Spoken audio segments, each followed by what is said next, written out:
दृष्टांत और रहस्य कार्यक्रम में आपका हार्दिक स्वागत है।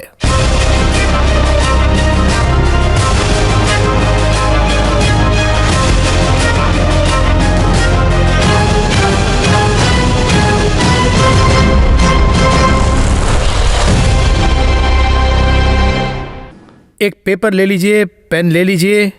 परलोक राज्य के बारे में हम बहुत सारे विषय बात करेंगे। Let's welcome brother MD Jagan. Brother Jagan, welcome to the programme. धन्यवाद। मैथ्यू एक टैक्स कलेक्टर था।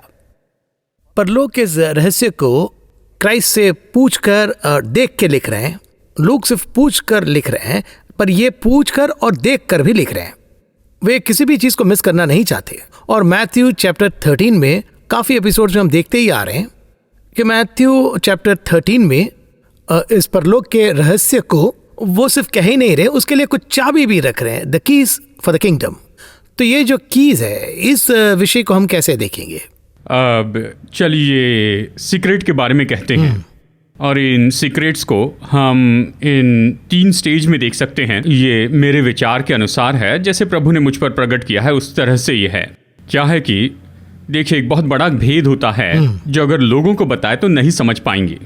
तो उसके कारण क्या किया है, वो कहानी में बताया है। तो उसमें वो जो भेद है वो लोगों तक पहुंचे, इसके लिए कहानी में बताया गया है। ये उसके अंदर का भेद है। देखिए, यही तो एक समय काल में परमेश्वर ने क्या किया, भविष्यवक्ता के द्वारा भविष्यवाणी की। यही विषय भविष्यवक्ताओं के द्वारा बताया। भविष्यवाणी में अगर देखें तो इस तरह के गहरे भेद भविष्यवाणियों में नहीं, ये थोड़े बाहरी रूप में होते हैं। लेकिन उस एक समय काल में उस भविष्यवाणी को समझाने के लिए उसने दूसरे मनुष्य को रखा। तो बाइबल का जो रहस्य है, स्वर्ग का जो रहस्य है, लोगों तक पहुंचने के लिए 3 स्टेज होते हैं। इन 3 स्टेज में 3 अलग अलग लोग होते हैं। इसे इस तरह से रहस्य के रूप में क्यों रखा गया पूछे तो इससे एक समूह तक जाना है, उस समूह को इसे जानना होगा, बाकी इसे नहीं समझेंगे। प्रभु ने एक जगह पर कहा है, सूअरों के सामने मोती न डालो। इसी तरह से सभी के सामने कुछ भेद नहीं बता सकते हैं, इस तरह है। तो ये रहस्य में बात करते हैं। जब उसके अपने लोग इसे नहीं समझते हैं तो वो इसे समझाते हैं। अध्याय 13 में देखिए, अगर इसमें आप देखें तो यहाँ बीज बोना और भूमि के बारे में बताया है। लगातार बात करते बताया है। चेलों को बताने के बाद भी वो समझ नहीं पाए थे और वही खुद पूछने लगे कि इसका अर्थ हमें समझाकर बताइए। फिर आगे कहता है, तब वो भीड़ को छोड़कर घर में आया और उसके चेलों ने उसके पास आकर कहा, खेत के जंगली दाने का दृष्टांत हमें समझा। देखिए, वचन 36 में बताया है। उसने उनको उत्तर दिया। अब यहाँ विवरण दे रहे हैं। पहले रहस्य बता दिया है, अब यहाँ पर विवरण दे रहे हैं। ये तो बाद में होने वाली बातों के बारे में बताया है। एक समय में जब ये हो रहा था, उस समय के लोगों को ये हो रहा है ये पता नहीं था। तो जब ये हो रहा था तो उसने उस व्यक्ति को रखा कि यहाँ पर ये हो रहा है, इस तरह बताया। तो इन तीनों के बीच में जो है, इसे ही हम कहते हैं कीज। यहाँ से ये आ रहा है, द्वार खुला है और इसमें से ये आ रहा है भविष्यवाणी। अब देखिए, भविष्यवाणी को उन लोगों को समझाकर बताना था। ये एक चाबी है। हर एक चाबी के लिए उसने एक व्यक्ति रखा है। अब ये मत्ती को बताया गया। मत्ती को जो बताया गया, मत्ती खुद जाकर पूछता है यहाँ पर, और फिर ये उसे समझाकर बताया गया ये एक चाबी है। तो इसे लेकर वो बताता है। तो इस तरह हमें ये चाबी दी गई है। यही तो असल में यानी वचन बताया जाता है। हैरानी की बात ये है, वो ये चाहते थे कि उसकी शिक्षाएं उनके लोगों तक पहुंच जाए। देखिए कितने सुंदर रीति से स्टेज बनाए हैं, ब्रेकडाउन करके समझाई गए हैं। मेरे लिए एक और आश्चर्य की बात यह है कि ठीक है, वो ये कह रहे हैं, प्रभु ये बातें कह रहे हैं, क्राइस्ट की बातों को सुनकर मैथ्यू लिख रहे हैं और लूक भी लिख रहे हैं, और लूक एक चिकित्सक है और वो भी डिटेल में रिकॉर्ड कर रहे हैं। लेकिन मेरे लिए उसमें ट्विस्ट की बात यह है कि जिन्हें समझना चाहिए वो नहीं समझे, लेकिन जिन्हें समझना नहीं चाहिए वो समझ गए। पिछले एपिसोड में हमने इस पर चर्चा की है। यहाँ कॉन्सेप्ट क्या है, कई बार ये होता है। अभी आप आज्ञाओं को ही लीजिए, व्यवस्था के बारे में कह रहा हूँ। ये इस्राएली लोगों को बताई गई थी। अब उसमें भी एक रहस्य था। उसमें मसीह थे, फसह यानी मसीह, वो मेमने हैं जिसे मारा गया, मिस्र से छुड़ाए गए, वैसे ही संसार से भी छुड़ाए गए हैं। ऐसी बहुत सी बातें वहां पर रखी हैं। लेकिन ये किसे दिया गया है, यहूदी से समझ नहीं पाए। ये जिन्हें दिया गया था वही समझ नहीं पाए। उसने आते ही कहा, यीशु ने आते ही कहा, वचनों की गहराई में जाकर देखो, वहां पर मेरे बारे में ही बताया गया है। अंत तक वो नहीं समझ पाए। पर यहाँ पर बात क्या है, हम इसे समझ पाते हैं। आपने जो स्टेटमेंट कहा है ओवरऑल, हम तो इससे बिल्कुल समझ नहीं पाते थे क्योंकि हमारे पास व्यवस्था नहीं थी। आज हम पर अनुग्रह हुआ है स्वतंत्रता की व्यवस्था, पर हम इसे समझ पाते हैं और यही तो पवित्र आत्मा की बड़ी योजना थी। जी, और एक और बात, शैतान का जो तंत्र है वो क्राइस्ट के दुश्मन को भी समझ में आता है। देखिए, उस बात को जब हम सोचते हैं तो मुझे बहुत ही उस सीक्रेट को ही perceived he was a profit. मतलब जो साथ में है उन्हें ये समझ में आता है कि ये एक लीडर है, वो जो बोल रहा है एक मुख्य विषय पर लोग राज्य समझ में आ रहा है, और यही कि ये मेरे बारे में बात कर रहे हैं और इसे हमें मार डालना चाहिए, इस हद तक उन्हें समझ में आ रहा है। यही मुझे हैरान कर रहा है। जी हाँ, अब देखिए यहाँ शैतान के बारे में इसी कॉन्सेप्ट को मैं अलग तरह से भी बताऊंगा। यीशु परमेश्वर के पुत्र हैं, है ना? वो यहूदियों को यही बताने के लिए आए थे। जी, यहूदी इसे नहीं जान पाए आखिर तक, यहाँ तक कि चेले भी शुरू में इस बात को नहीं समझ पाए।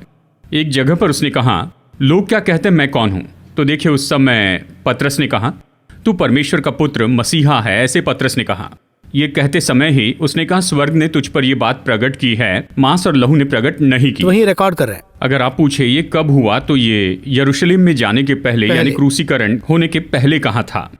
लेकिन यीशु मसीह ने सेवकाई शुरू करते समय शैतान ने उससे कहा, यदि तू परमेश्वर का पुत्र है, इस तरह से स्टार्टिंग में ही।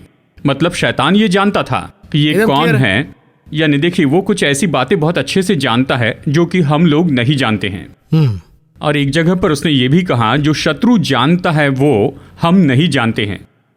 वचन के बारे में फरीसी और शास्त्रियों को बहुत पता था। उदाहरण के लिए यीशु मरने के बाद तीसरे दिन फिर जी उठेंगे। ये किससे कहा गया था? चेलों से कहा गया था। लेकिन जैसे यीशु को कब्र में रखा गया, फरीसी और शास्त्रियों ने इस तरह से कहा, इसने कहा था ये तीसरे दिन फिर से जी उठेगा, इसलिए कब्र के आसपास तुम पहरा रखो, सिक्योरिटी टाइट रखो। और जब वो जी उठा, चेले से जानते नहीं, उन्होंने विश्वास नहीं किया। लेकिन किसने विश्वास किया? देखिए, शत्रु इसके बारे में जानता था, उसके पास प्रकाशन था, उनके पास समझ थी।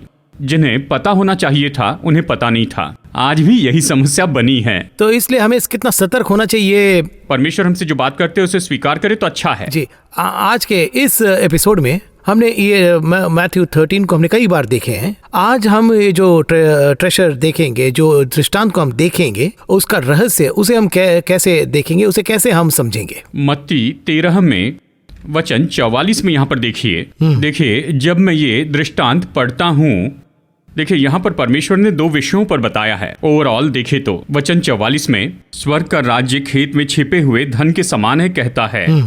इसके बाद में देखिए क्या कहता है वचन 45 में, फिर स्वर्ग का राज्य एक व्यापारी के समान है जो अच्छे मोतियों की खोज में था।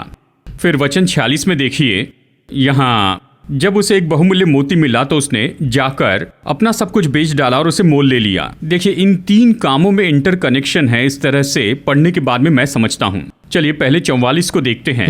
वचन 44 में क्या कहता है? स्वर्ग का राज्य खेत में छिपे हुए धन के समान है, इस तरह से यहाँ कहता है। अब देखिए स्वर्ग का राज्य ये कैसा है, इसके बारे में हमने पहले ही आपको बताया है, लेकिन अगर नए दर्शक हैं तो उनके लिए फिर से कहता हूँ। स्वर्ग अलग है, स्वर्ग का राज्य अलग है, हेवन अलग है, हेवनली किंगडम अलग है। इस तरह जब हम कहते हैं इसके बारे में, देखिए एक समय में ब्रिटिश का राज्य लंदन में था और रानी विक्टोरिया उनकी रानी थी, लेकिन उनका राज्य तो पूरे संसार में फैला था, यानी भारत तक था, मलेशिया तक था। फिर ऐसा समय आया कि हमने अपनी आज़ादी पाई, तो अभी यहाँ पर ब्रिटिश राज्य नहीं है, ये खत्म हुआ। लेकिन लंदन में वो राज्य खत्म नहीं हुआ। क्यों नहीं हुआ? क्योंकि वो ओरिजिन है, वही तो उनका बेस है। तो स्वर्ग ऊपर है, स्वर्ग का राज्य परमेश्वर ने बनाई हुई सारी सृष्टि के ऊपर है। तो देखिए ऐसी पृथ्वी एक दिन शैतान के हाथ में आदम ने रख दी। इस भूमि को परमेश्वर ने आदम को दिया था और कहा इस पर राज्य करो, ताकि परमेश्वर का राज्य पृथ्वी पर विस्तार करे, स्वर्गीय राज्य को। आदम ने एक दिन ये सब शैतान को दे दिया, इस की को दे दी, ये चाबी दे दी। देने के बाद अब स्वर्ग राज्य को जय पाकर इसे ले लेना है। अब जय पाने के लिए देखिए स्वर्ग में वहां पर एक अलग तरीका है, हमारा तरीका अलग है। हम कैसे जय पाते हैं अगर ये पूछे तो हमारे पास 2-3 तरीके हैं। एक तरीका है सीधा लड़कर उन पर जय पाए, और अलग तरीका क्या है कहे तो बड़ी चालाकी से उनके जाने बिना वहां पर जाना, अचानक लड़कर उनसे छीन लेना, ये एक तरीका है। लेकिन जहां तक स्वर्ग की बात आती है, इस भूमि को वापस लेने के लिए उसने अलग तरीका अपनाया है। कौन सा तरीका उपयोग किया? कहिए अगर मैं किसी दूसरे देश से लड़ता हूँ तो वहाँ के सब लोग कौन होंगे? शत्रु होंगे। वहाँ के सिपाही कौन होंगे? शत्रु होंगे। लेकिन यहाँ ये समस्या नहीं। यहाँ पर क्या समस्या है? यदि स्वर्ग भूमि के लोगों से लड़ने का निर्णय ले तो भूमि के लोग तो उसी के हैं। परमेश्वर ने बनाए मनुष्य, तो कैसे परमेश्वर उनसे लड़ेंगे? ये तो उसके अपने लोग हैं। हाल ही में आपने देखा होगा कि इस्राएल तो दूसरों से लड़ने के लिए निकला, लेकिन शुरू में जो युद्ध था बहुत धीमा था। किस लिए? क्योंकि उनके पास इस्राएली बंदी थे। उन्हें निकालने के बाद ही युद्ध कर सकते थे, नहीं तो ऐसा लगेगा वो अपने ही लोगों को मार रहे हैं। अब जहाँ तक कि स्वर्ग के राज्य की बात है, भूमि पर रहने वाले सभी लोग स्वर्ग के लोग हैं, परमेश्वर के स्वरूप और समानता में हैं। अगर किसी को इस राज्य से लड़ना है, यानी सांसारिक राज्य से लड़ना है, स्वर्ग क्या करता है? युद्ध उपयोग नहीं करता, वो अलग तरीका उपयोग करता है। कौन सा तरीका उपयोग करता है? शांति से बातचीत करता है। अब देखिए, उसके ऊपर एक कीमत थी, वो दाम था। वो क्या था पूछे तो, तुमने आदम को बनाया, मैंने उसे जीता। इसी तरह एक व्यक्ति को भूमि पर भेजो, जैसे तुमने कहा वो कोई पाप न करे, वो सही जीवन जिए और हम पर जय पाए, तो हम ये दे देंगे। तो इस तरह की वो डील थी। तो अगर आप देखें, यीशु मनुष्य रूप में आए, हमारे जैसे ही वो शरीर मांस में आए। जो कुछ भी स्वर्गीय राज्य ने सोचा मनुष्य करना चाहिए, वो सब उसने किया। वही रास्ता है, उस फॉर्म में आएंगे तो यही मिलेगा। इसे ले सकते हैं। So he has to pay the price. जी हाँ, स्वर्ग अगर निर्णय ले कि शैतान को ऐसे खत्म कर दे और ले ले, ये नियम नहीं, ये नियम के अनुसार नहीं। अगर ऐसा करेंगे तो मनुष्य भी मर जाएंगे। उन्हें जीतना है, उनकी आत्माओं को जीतना है। तो स्वर्ग सुपर तरीका अपनाता है, और वो तरीका है स्वर्गीय राज्य। अगर इस स्वर्गीय राज्य के बारे में देखा जाए तो वचन कहता है ये खेत में छिपे हुए खजाने के समान है। अब देखिए, स्वर्गीय राज्य के बारे में बहुत से लोगों का माइंडसेट क्या है पूछे तो, हम राजा की संतान हैं, भूमि पर राजा जैसे रहना है, और हमारे पास सबसे ज्यादा कीमती कार होनी चाहिए, इस तरह। तो फिर यीशु मसीह कैसे आएंगे? यीशु को भूमि पर कैसे आना चाहिए था? महल में। यही तो मजूसियों ने अपेक्षा की थी। आकर तो वहां चले गए, महल में चले गए। यीशु ने ऐसे नहीं कहा स्वर्ग का राज्य ऐसा है। स्वर्ग के राज्य का दृष्टिकोण अलग है, एंटायरली डिफरेंट। उसने संसार की संपन्नता के बारे में और संसार के अधिकार के बारे में नहीं कहा, उसने कुछ और ही कहा। देखिए, इसी में एक डिफरेंस आ रहा है, अर्थली थिंकिंग, हेवनली थिंकिंग, स्वर्गीय सोच। इन दोनों में अगर स्वर्गीय सोच को आप समझ ले तो स्वर्गीय राज्य आ जाएगा, आ सकते हैं। अब हम स्वर्ग के राज्य को किस तरह से समझ रहे हैं? संसार के राज्य से समझ रहे हैं। हम यही पर्सपेक्टिव में देख रहे हैं, लोकल जो हमारी पर्सपेक्टिव में ही हेवन को भी देख रहे हैं, स्वर्ग को देखते हैं, और इस कारण स्वर्ग की जो असलियत है वो आप नहीं समझ पाएंगे। इसलिए बहुत लोगों को ये थोड़ा सा कष्ट महसूस होता है। ये उससे भी बुरा है। अब देखिए, हम क्या होते हुए देखते हैं, हमें स्वर्ग के राज्य को समझना होगा। अगर ऐसा है तो स्वर्ग क्या करता है? इस भूमि में स्वर्ग का राज्य छिपा है। यही वचन कहता है, स्वर्ग का राज्य खेत में छिपे हुए धन के समान है। Kingdom of heaven is like treasure hidden in a field. खेत में एक दिन ये किसे दिया गया था? आदम को दिया था। वो कहते हैं जमीन खोदो, उस जमीन के नीचे सब कुछ छिपा हुआ है। स्वर्ग का पूरा कॉन्सेप्ट वहां पर छिपा है। इस कॉन्सेप्ट को खोद के निकालना होगा, हमें इसे ढूंढ कर निकालना होगा। अगर इसे निकाले तो फिर से पृथ्वी पर स्वर्ग का राज्य आ जाएगा। क्या हम इसे ऐसे समझ सकते हैं कि जिस चीज को सरलता से दी, उसे हमने सही तरह इस्तेमाल नहीं किया, सही तरह हैंडल नहीं किया, इसीलिए वो अंदर में इट बिकम्स, मतलब हाथ में उन्होंने सरलता से दिया ओरिजिनल प्लान में, गार्डन में वो मिस हो गया, इसलिए इतने सारे डिटेल बाहर है। क्या हम ऐसा समझ सकते हैं क्या? यही सत्य है। देखिए, जब परमेश्वर ने ये भूमि दे दी, पहले अध्याय के अंत में कहता है परमेश्वर ने देखा ये अच्छी है, हर चीज में अच्छे, सब कुछ अच्छा था। यानी इतने सुंदर रूप में दिया गया, यानी एक बॉल दिया गया, इतने सेकंड्स में रोटेट करना है, सब कुछ प्लान करके हमारे लिए 2000 साल बीत चुके हैं, और कुल मिलाकर कहिए 6000 साल तो बीत चुके हैं। अभी भी भूमि में जो है मनुष्य उसे 100% नहीं जान पाया है। उतने सारे विषय है। इससे भी बढ़कर मैं कहूँगा, हम यहाँ पृथ्वी पर हैं, हमारे शरीर में मेडिकली क्या क्या रखा गया है उसे 100% नहीं जानते हैं। यानी इसे एक बहुत बड़ा कॉन्सेप्ट देख सकते हैं। तो देखिए, परमेश्वर ने इस विषय में, परमेश्वर ने जो मनुष्य को दिया था, मनुष्य ने क्या किया? जितना भी इसे बुरा बना सकता था उसने इसे बुरा बना दिया। जब क्रिकेट शुरू होता है, जब पहली बॉल डाली जाती है, आप जानते हैं पहली बॉल कैसी होती है? चमकती। उसे पकड़ना भी मुश्किल होता है, इसलिए क्या करते हैं, वो उसे घिसते रहते हैं। क्यों घिसते हैं? क्योंकि ग्रिप मिल सके, यानी उन्हें ग्रिप मिल जाए। शाइनिंग रहता है, पहले शाइनिंग करती है, 50 ओवर खत्म होने के बाद उस बॉल को देखिए, हाँ, शाइन बिल्कुल नहीं रहता है। कुछ नहीं होता है। यानी इस तरह से बुरी दशा तो और हो नहीं सकती है।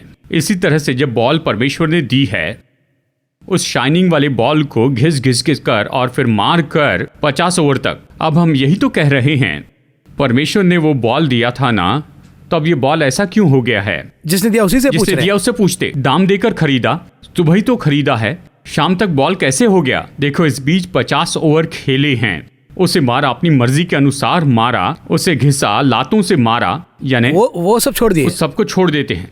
यदि परमेश्वर होते तो ये ऐसा होता, मैंने जो दिया क्या तुमने उसे संभाला? अब क्या हुआ? स्वर्ग का राज्य खेत में छिपे हुए धन के समान है। अब स्वर्ग का राज्य, आप देखिए, भूमि के बारे में इतना कुछ कह रहे हैं, तो स्वर्ग कैसा है? उदाहरण के रूप में कहता हूं, जो मैंने बनाया है, जो बनाया गया उसमें इतना प्रकाश है, तो बनाने वाले के बारे में सोचिए। कल्पना भी नहीं कर सकते हैं। अगर इस तरह से सृष्टि है तो सृष्टिकर्ता कैसे हैं? यानी स्वर्ग से आई हुई ये भूमि ऐसी है, तो फिर स्वर्ग कैसा होगा सोचिए, उसका राज्य कैसे होगा। अब देखिए, संसार के राज्य तो ऐसे हैं, कहिए 3-4 तरह के राज्य हैं। एक राज्य है, राजा अधिकार करता है। फिर है डेमोक्रेसी, यानी लोकतंत्र होता है। तीसरा है डिक्टेटर, तानाशाह। ऐसे इस तरह से बहुत से पॉइंट्स हैं। देखिए, इन सब में स्वर्ग का जो एक भाग है उसकी ये कॉपी है, एक रिफ्लेक्शन है। क्यों पूछे तो इस भूमि पर जो कुछ भी है, जो लोग अपने आप में कुछ नहीं कर सकते हैं, उन्हें देखकर कुछ करना है, उससे वो काम कर सकते हैं। देखिए, बहुत सी खोज हुई है, जो भी खोज हुई है उसके पीछे देखे तो निश्चय एक प्रेरणा होती है, एक बेस है। देखिए, पक्षियों को उड़ते देखकर उन्होंने हवाई जहाज बनाना चाहा। अब देखिए, फ्लाइट में देखिए बहुत सी फ्लाइट्स आ चुकी हैं, कार्गो फ्लाइट ये और वॉर फ्लाइट। अब लोग ये नहीं कहते कि ये पक्षियों के कारण बनी है। इसकी शुरुआत कहाँ ही पूछे तो लोग नहीं जानते, पक्षियों से हुई, मनुष्य ये नहीं कहते हैं। हमने पढ़ा है इसलिए हम जानते हैं। उसी तरह से संसार में जितनी भी बातें हैं, चाहे राज्य हो या राज्य करने की बात हो, यानी परमेश्वर ने अच्छे से कहा है। शाऊल से ये कहा था, यानी शमूएल ने कहा कि लोग तो अपने ऊपर एक राजा मांगते हैं, तो उससे कहा उनका राजा कैसे होना चाहिए वही बताए।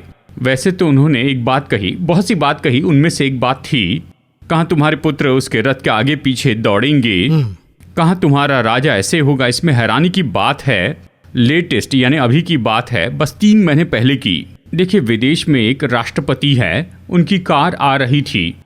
सच में कार के आगे और कार के पीछे 10-10 बॉडीगार्ड दौड़ रहे थे। ये वचन है, ये 100% पूरा हुआ है।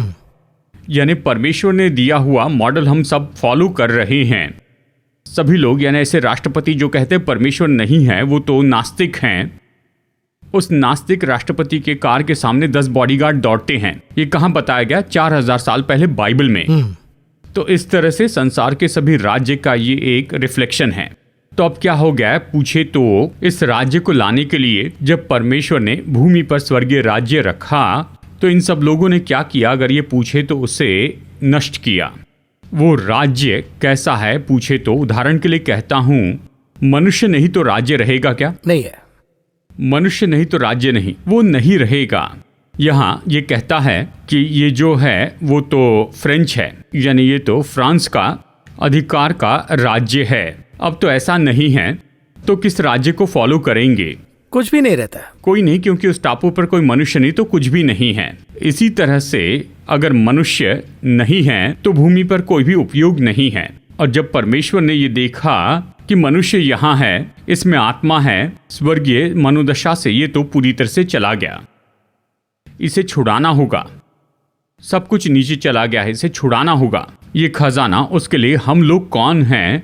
खजाना है। स्वर्ग के राज्य में तो हम सभी लोग हैं। अगर हम नहीं तो वो राज्य नहीं है। क्या आप समझ रहे हैं? यही मुद्दा है। तो हम यहाँ पर दबे हैं, हमारी आत्मा यहाँ छिपी है, लेकिन जब हम प्रकट किए जाएंगे, जब हम छुड़ाए जाएंगे, तो स्वर्गीय खजाने को खोलने के लिए जो कि हमारे अंदर में है, अब जब इस खजाने को कोई मनुष्य देखता है, उसे छुड़ाने के लिए वो क्या करता है? उसे छुड़ाने के लिए वो क्या करता है? परमेश्वर देखते हैं कि इसे छुड़ाने के लिए उसने अपना सब कुछ बेच दिया और इस खेत को खरीद लिया, क्योंकि उसका खजाना उसे चाहिए। उस खजाने के पहले हमारे पास में एक जमीन होनी चाहिए।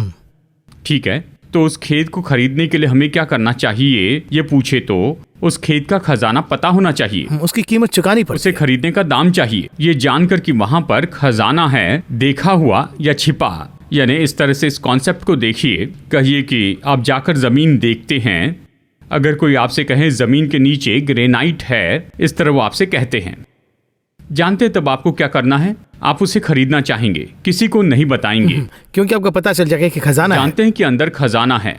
अगर आप जाकर बताएं कि जमीन के नीचे ग्रेनाइट है, तो वो क्या करेंगे? ज्यादा कीमत देकर खरीद लेंगे। ज्यादा पैसे देकर खरीदते हैं।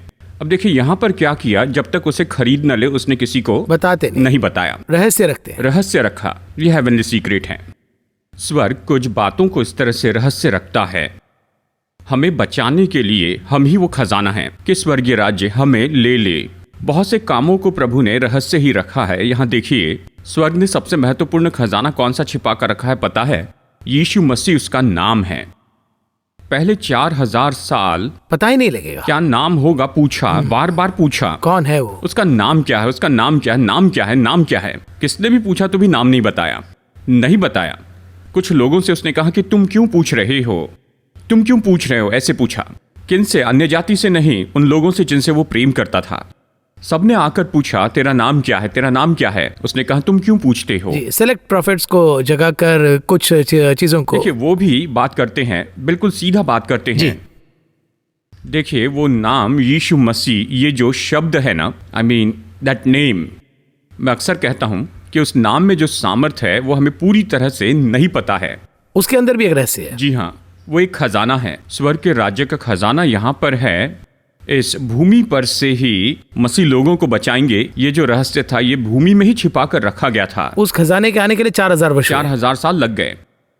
इस भूमि के लोगों को बचाने के लिए जो खजाना था, उस भूमि में ही छिपा कर रखा है।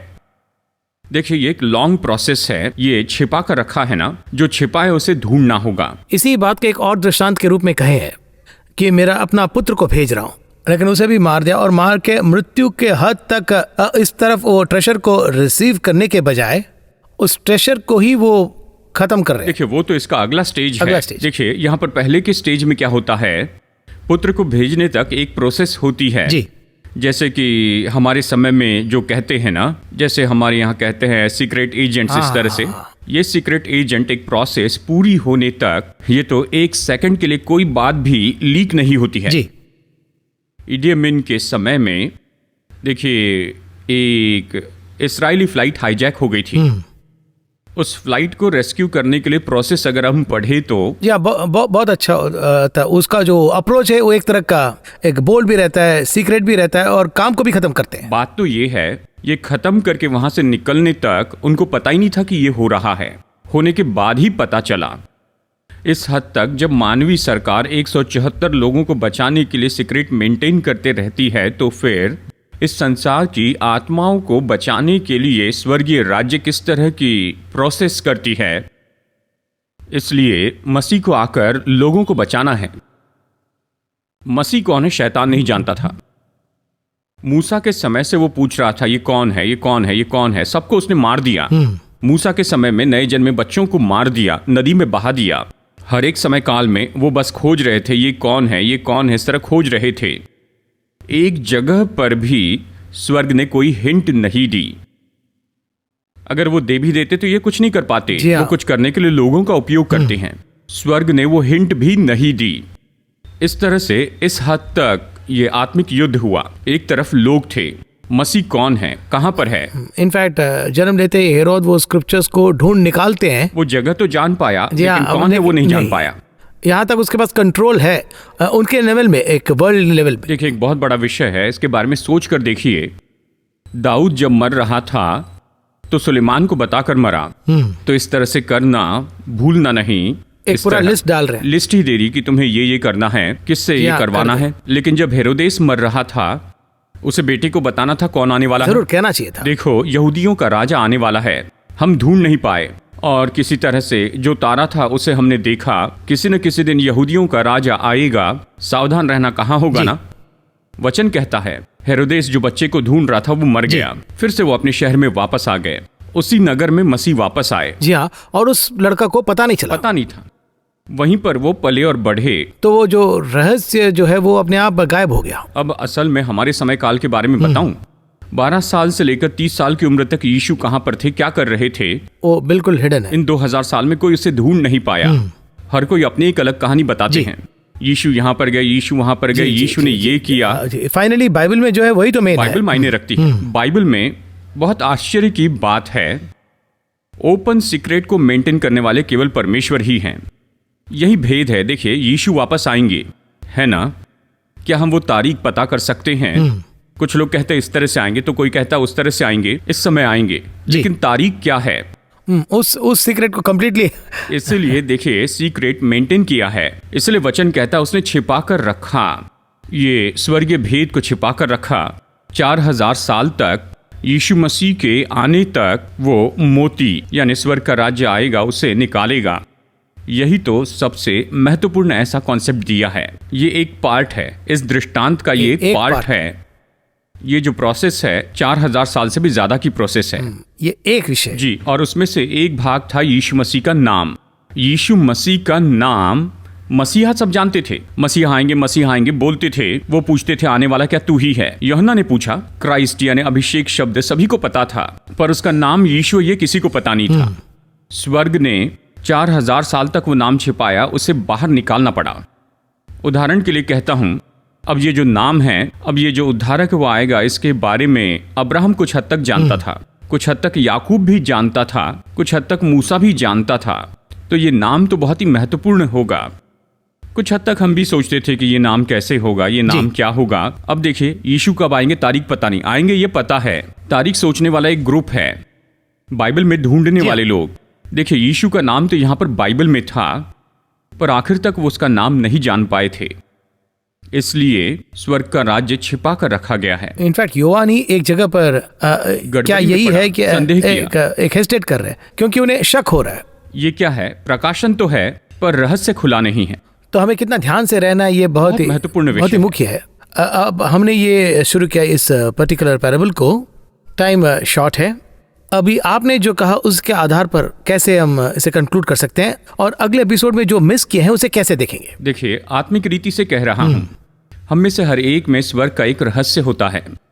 आपके जीवन में एक रहस्य, मेरे जीवन में एक रहस्य, और ये आधारित होता है लाइफ में भी सभी के पास है। इसे किस पर आधारित रखेंगे तुरंत ही सब लोग, कौन सा रहस्य है? क्या परमेश्वर मुझे घर देने वाले हैं, कार देने वाले हैं, विदेश में भेजने वाले? ये रहस्य नहीं है। स्वर्ग का रहस्य एक प्लान, एक योजना। वो योजना आपके जीवन में पूरी होनी चाहिए। अगर ये योजना वहां पर काम करने लगे, उसने बनाए हुए सारी योजनाएं एक साथ में जुड़ जाएंगी। उदाहरण के लिए नेहमिया ने शहरपनाह बनाई, एक एक को योजना दी थी, तुम्हारे घर के सामने की शहरपनाह बनाओ। लेकिन नेहमिया सरकार में है, और सरकार में रहते हुए भी मुझे ये ऐसा एक बेस दिया गया है, और बेस रहते ही, और इस बेस को हेवन ढूंढना है, ये जब तक हम पता न चले, ये एक सीक्रेट रहस्य है। जो कुछ भी मेरा भाग है उसे अगर मैं पूरा कर देता हूँ तो पूरी तरह शहरपनाह बनकर तैयार होगी। इसी तरह से हम में से हर एक के पास स्वर्गीय रहस्य है। अगर उसे ढूंढ लें तो हम परमेश्वर की इच्छा को जरूर पूरा कर देंगे जी। और यही तो हमें समझने के लिए सबसे महत्वपूर्ण विषय है। अगले एपिसोड में हम क्या देखेंगे जो हमें मिस हो गया? अगला भाग है, और वो है, कहता है मारे आनंद के जाकर अपना सब कुछ बेच दिया और उस खेत को मोल ले लिया, कहता है। इस पार्ट के बारे में हम देखेंगे। ठीक है, ढूंढ तो लिए, और इसे ढूंढने के लिए बहुत से सैक्रिफाइस कर रहे हैं। उसमें क्या हिडन ट्रेजर्स देखेंगे ब्रदर जखन। इसमें सिर्फ काफी विषय ही नहीं, इसे एक बाइबल स्टडी मटेरियल के रूप में मैं देख रहा हूँ। मैं हमेशा दर्शकों से एक ही बात कहता हूँ, पेपर पेन ले लीजिए, क्योंकि हम जो बात कर रहे हैं उसे नोट करने के लिए कुछ हमारे बातों में कीवर्ड्स है, और हम चाहते हैं कि उसे अगर वो पकड़ ले तो उनके लिए बहुत लाभदायक होगा। और इस कार्यक्रम में हमने बहुत सीखा, मैंने भी सीखा। अगले एपिसोड के लिए मैं सिर्फ इंतजार ही नहीं कर रहा हूँ, उससे शुरू होने से पहले मैं थोड़ा सा प्रिपरेशन कर रहा हूँ, बाइबल स्टडी का अध्ययन भी करूंगा। यूट्यूब में बहुत से दर्शक लिख रहे हैं कि इसे पढ़कर बहुत से लोग सीख रहे हैं। सारे कमेंट्स लिखने वालों के लिए मेरा धन्यवाद। अगले एपिसोड के लिए इंतजार करेंगे, उसके अंदर ट्रेजर को भी लेंगे। इस कार्यक्रम आने के लिए धन्यवाद। नमस्कार। दृष्टांत और रहस्य इस कार्यक्रम को देखने के लिए धन्यवाद। इस कार्यक्रम के माध्यम से प्रभु के राज्य के रहस्य को आप जाने होंगे, यह हमारा विश्वास है। इस कार्यक्रम को बहुत से लोगों के साथ साझा करें।